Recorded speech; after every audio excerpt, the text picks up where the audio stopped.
Okay, thank you very much. This is big stuff. We appreciate you being here. Late last night and early today, at my direction, the United States Armed Forces conducted an extraordinary military operation in the capital of Venezuela. Overwhelming American military power, air, land, and sea, was used to launch a spectacular assault, and it was an assault like World War II. It was a force against a heavily fortified military fortress in the heart of Caracas to bring outlaw dictator Nicolas Maduro to justice. This was one of the most stunning, effective, and powerful displays of American military might and competence in American history. And if you think about it, we've done some other good ones, like the attack on Soleimani,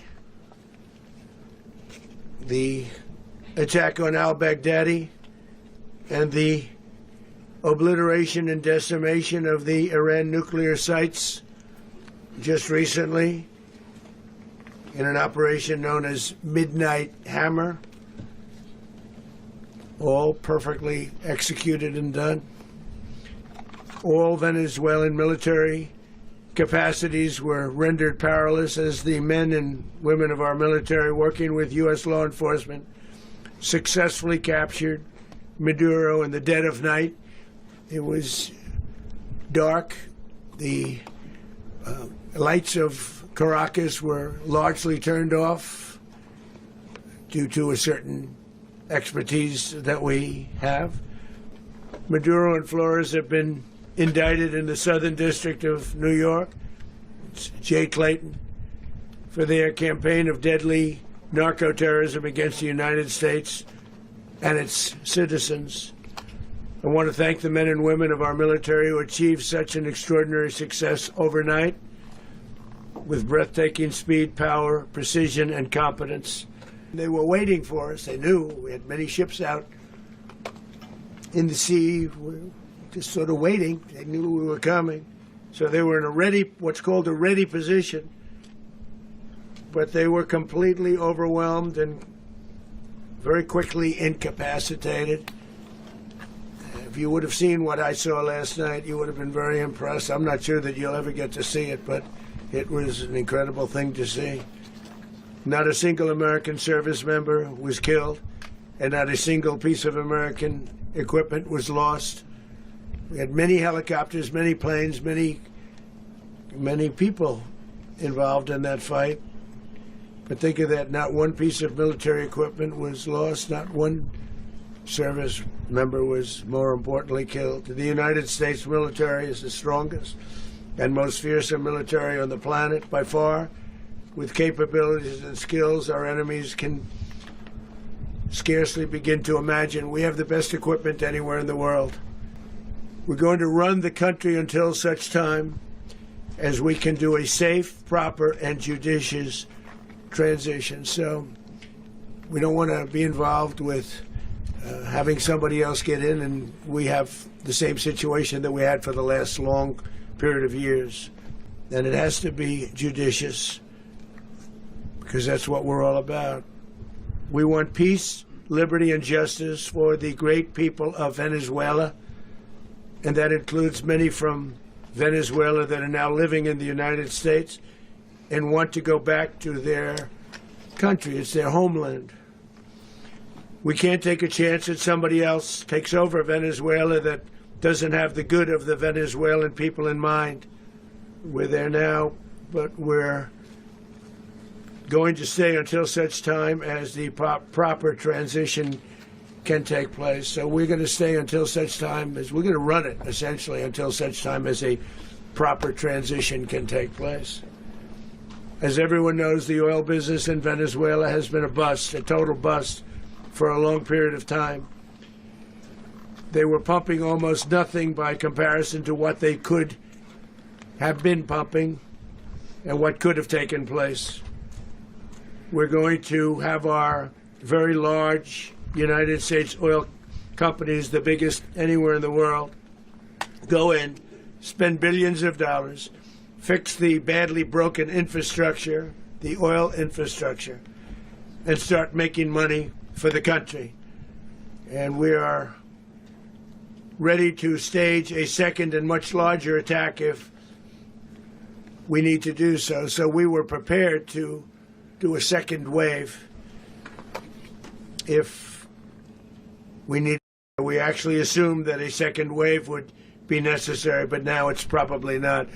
The first wave, if you'd like to call it that, the first attack was so successful, we probably don't have to do a second, but we're prepared to do a second wave. This partnership of Venezuela with the United States of America, a country that everybody wants to be involved with because of what we were able to do and accomplish, will make the people of Venezuela rich, independent, and safe.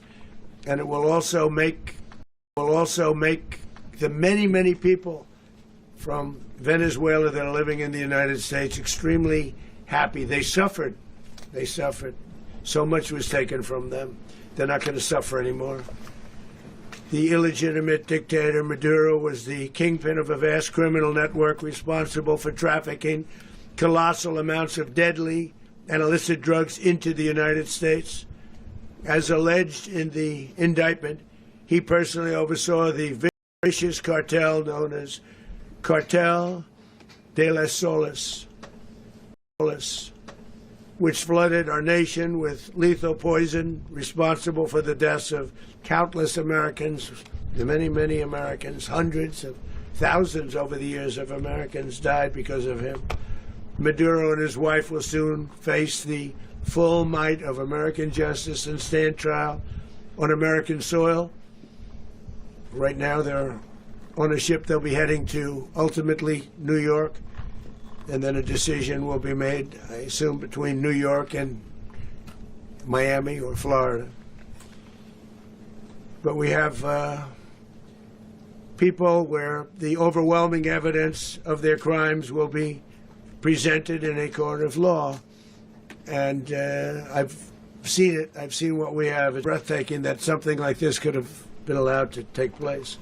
For many years after his term as president of Venezuela expired, Maduro remained in power and waged a ceaseless campaign of violence, terror, and subversion against the United States of America, threatening not only our people, but the stability of the entire region.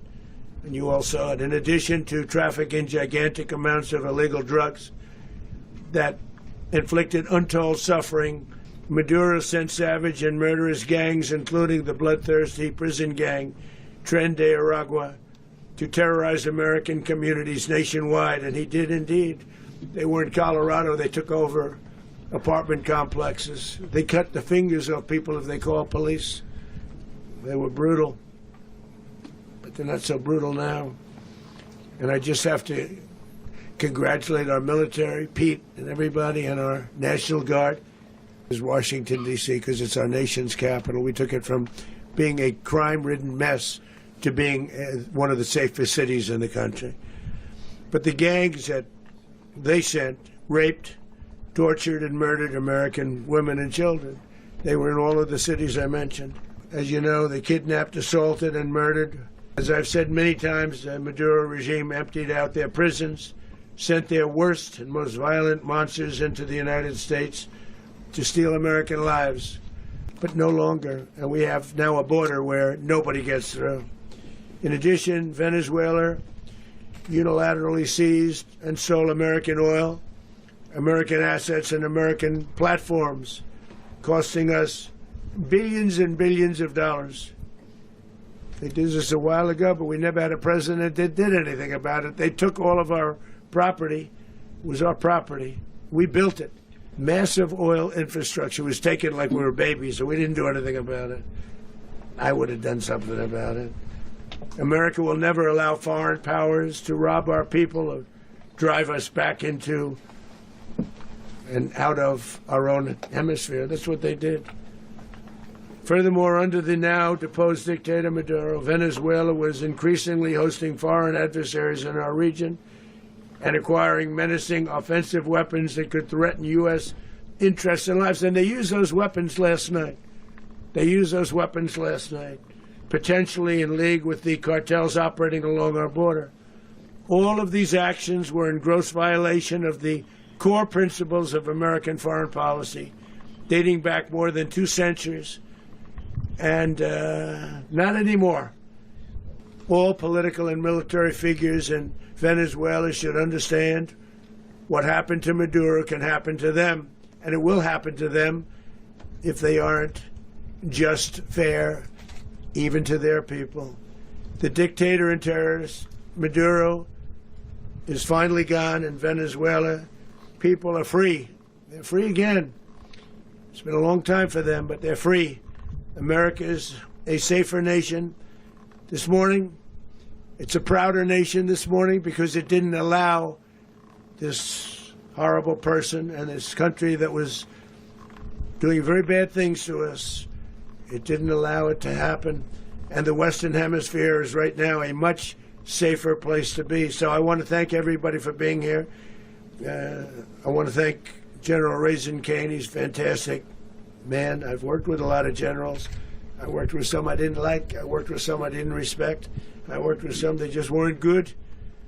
But this guy is fantastic. I watched last night one of the most precise attacks on sovereignty. I mean, it was an attack for justice. And I'm very proud of him, and I'm very proud of our Secretary of War, Pete Hegseth, who I'm going to ask to say a few words. Thank you very much.